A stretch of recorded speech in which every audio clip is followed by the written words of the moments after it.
Hi, I'm Tim Kampa. I'm a civil engineer with the Utilities Division. I've been with the city for about 32 years. Well, some of the things I would do would include review of city and public and private plans for utility changes to make sure that the work is going to meet city and state standards. Another item is watching the existing utility system to make sure that any needed repairs or enhancements are done.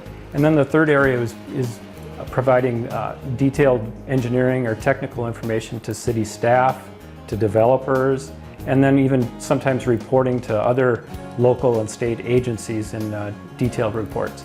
We divide off the 35W splits 2 engineers, and I'm the one that takes the east side, so a lot of the developments around the Mall of America, the recent Phase 1C and some of the other future phases, that's been very busy.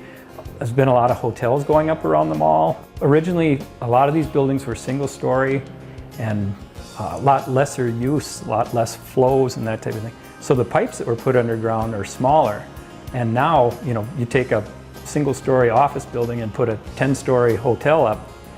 People think, well, there's a sewer underneath there. Well, it's not big enough now to serve that big hotel. So now we have to watch and model and make sure that we've got capacity to be able to serve all these new developments. Oh, back in the old days, we did all our work on, these are called Mylar, kind of a plastic sheet.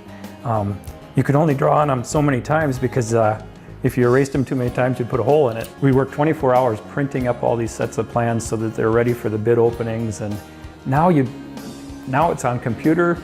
You can share something back and forth with a contractor with a push of a button. In seconds, you're exchanging information. Most everything's done digitally now, but I'll say that the old-fashioned me still pulls out a compass and draws a circle around a hydrant to make sure how much coverage it has, or I pull out a scale and I'll scale off a plan to make sure that something's separated properly. So I still use some of the old tools in the new technology. People have worked hard back then and even now to please the public, I want to say, to give people good service, and that hasn't changed at all. There's times that you're working with the public and you may be at odds on something because it's such a difficult problem, but I really like when you see the light come on in their eyes that you're working together on a project and you've come up with a good solution that meets both sides and it's good for them and it's good for the city, and I think that's what gives me the most charged feeling. Part of my personal faith is to be a servant. And I've been fortunate to have a career where I'm a public servant to almost 100,000 people. And then I'd like to say, I've worked with people like city managers to summer part-time helpers. And it's just been a lot of great people over all those years.